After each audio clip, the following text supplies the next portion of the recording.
রাতে একা ঘরে বসে ধান কুটছিল জয়গুণ। হঠাৎ দরজার ফাঁক দিয়ে বাতাস ঢুকে প্রদীপটা দপ করে নিভে গেল। ঘর অন্ধকার। বাইরে থেকে কারো গলা, জয়গুণ, দরজা খোল মা, ঠান্ডা লাগছে। জয়গুণ থমকে গেল। গলার টানটা একদম ওর মেয়ের মতো। কিন্তু মেয়েটা তো পুকুরে ডুবে মরেছে আজ ৩ মাস হলো। তারপর যবে থেকে পোয়াতি হয়েছে তবে থেকে এই ডাক শুনছে। ভয়ে কাঁপা হাতে দরজার কাছে গিয়ে বলল, কে তুই? বাইরে নিঃশব্দে উত্তর এলো, আমি রুবি মা, তুই দরজা খোল না। হঠাৎ ঝাপটা হাওয়া দরজা খুলে দিল।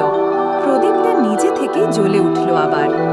ঘরের ঘরে কেউ নেই, শুধু জয়গুণের গলায় পাটের দড়ি পেঁচানো, চোখ দুটো খোলা, আর মাটিতে পড়ে আছে একটা ভেজা পায়ের ছাপ, পুকুরের কাদা মাখা।